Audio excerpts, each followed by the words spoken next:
Senior যুগ্ম মহাসচিব, রাকসুর সাবেক ভিপি, জাতীয়বাদী ছাত্র দলের সাবেক সভাপতি, জাতীয়বাদী স্বেচ্ছাসেবক দলের সাবেক সভাপতি, চলমান গণতন্ত্র বন্ধুত্বের আন্দোলনে রাজপথের বীর যোদ্ধা, যিনি শত শত মামলা অনিয়া মাথায় নিয়ে বিগত আন্দোলন সংগ্রামে রাজপথ থেকে প্রমাণ করেছেন দেশ থেকে বেগম খালেদা জিয়া, দেশ থেকে তারেক রহমানের যে কোনো নির্দেশ পালন করার জন্য জীবন বাজি রাখতে প্রস্তুত আমাদের সেই প্রিয় নেতা জননেতা রুহুল কবির রিজভী আহমেদ। রুহুল কবির রিজভী ভাইকে বক্তব্য রাখার জন্য আহ্বান জানাচ্ছি।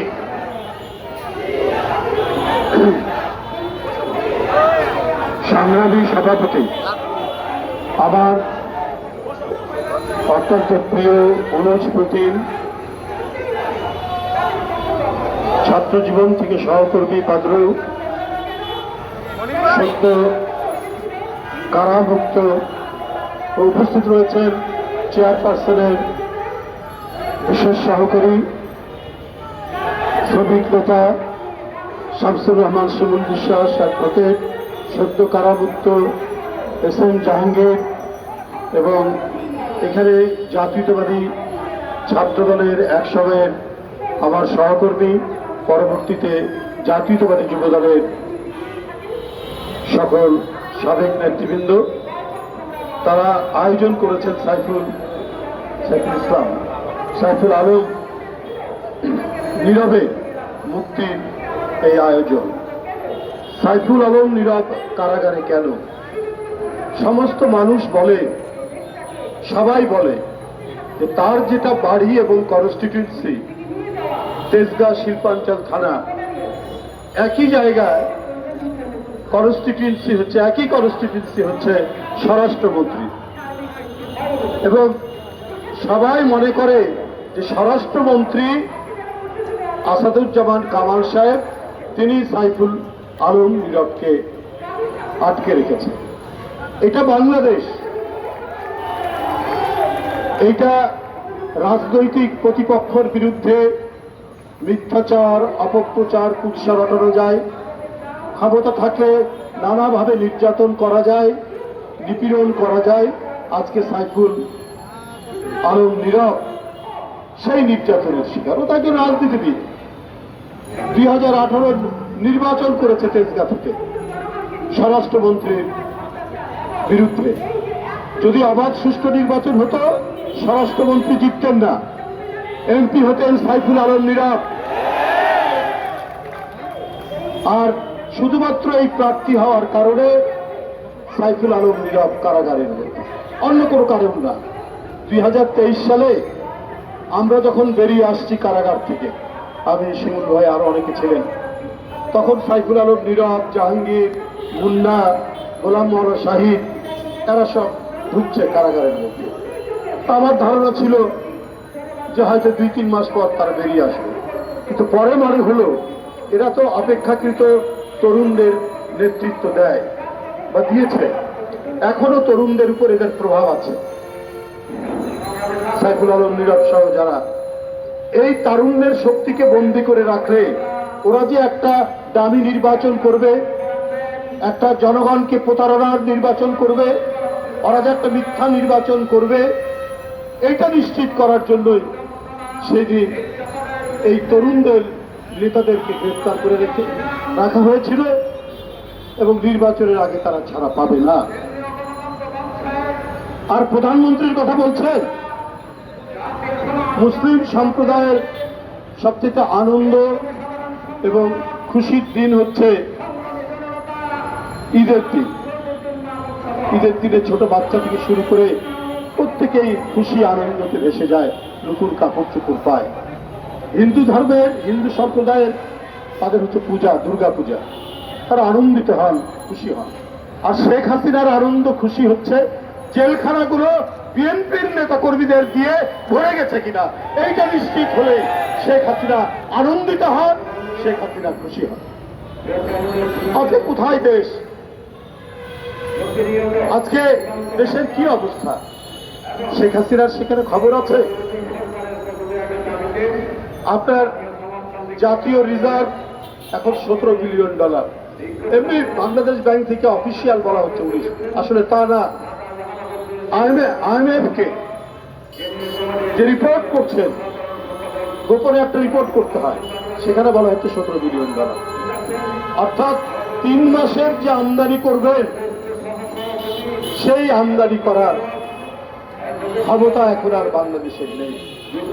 এখন প্রধানমন্ত্রী আমাদের ক্ষুধা নিবৃত্তের জন্য, আমাদের অনাহার, আজকে সাধারণ মানুষের এই ক্ষুধা অনাহার এইটা মেটানোর জন্য আপনার পদ্মা সেতুর দিকে তাকিয়ে থাকলেই বোধহয় পেট ভরে যাবে, ফ্লাইওভারের দিকে থাকলেই বোধহয় পেট ভরে যাবে, এটা প্রধানমন্ত্রী মনে করেন।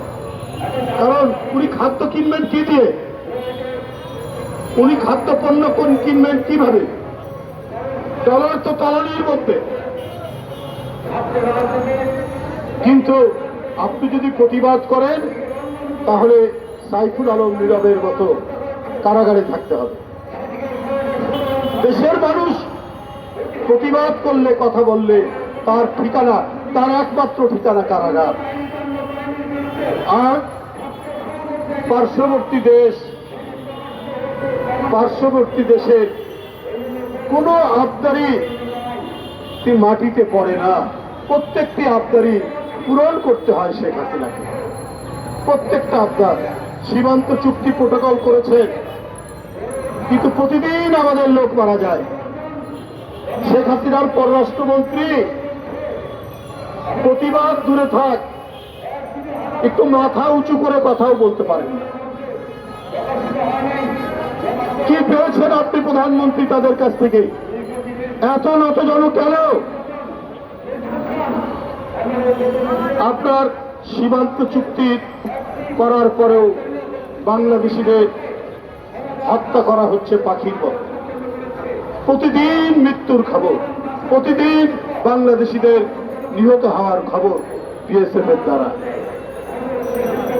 কিন্তু সব দিয়ে দিলেন, কিন্তু যেটা ন্যায্য পাওয়ার, সেই তিস্তার পানি পেলেন না, সেই গঙ্গার পানি পাওয়া গেল না। সবচেয়ে বড় ব্যাপার দেখুন কি পেয়েছেন শেখ হাসিনা। ব্রিক্স নাম শুনেছেন না? ব্রিক্স, ভারত, রাশিয়া, চীন মিলে একটা অর্গানাইজেশন। সেইখানে ইন্ডিয়া বাংলাদেশের জন্য জোরালো ভাবে কোনো কথাই বলেনি। বাংলাদেশ বাদ পড়ে গেছে ব্রিক্স থেকে। এবং এটাও মানুষ মনে করে ভারত যদি চাইতো বাংলাদেশ সেই ব্রিক্সের সদস্য হতে পারত, কিন্তু হতে পারেনি। এত প্রেম, এত মহব্বত, কিন্তু ওই দিক থেকে কিছু পায় না, ওই দিক থেকে কিছু পান না তারা। শুধু অপমান ছাড়া, শুধু লাঞ্ছনা ছাড়া। আপনি কি পেয়েছেন প্রধানমন্ত্রী? পশ্চিমবাংলা, আসামে অনেক বাংলাদেশি মানুষকে তারা, পশ্চিমবাংলা, আসামে অনেক বাংলাভাষী মানুষকে আজকের বিজেপির সরকারের অনেক কর্তা ব্যক্তিরা বলেছেন এরা হচ্ছে বেআইনি বাংলাদেশী, যারা সেখানে বসবাস করে পশ্চিমবাংলা, আসামে। কে বলেছে? দ্বিতীয় ক্ষমতাশালী ব্যক্তি, তার নাম অমিত শাহ।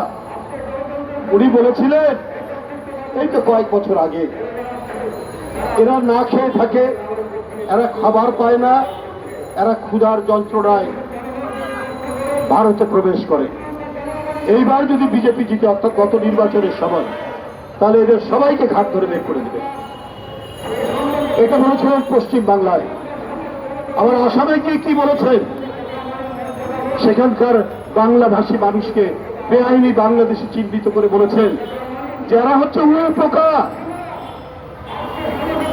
এই উই পোকাদেরকে একদিন বঙ্গোপসাগরে ভাসিয়ে দিতে হবে, এই অমিত শাহ বলেছে। তা আপনার লজ্জা হয় না প্রধানমন্ত্রী? ভারতের লোককে অবৈধ বাংলাদেশি বলে তাকে উই পোকার সাথে তুলনা করলে বাংলাদেশ অপমানিত হয় না? বাংলাদেশ লাঞ্ছিত হয় না? আপনি প্রতিবাদ করতে পারেন না,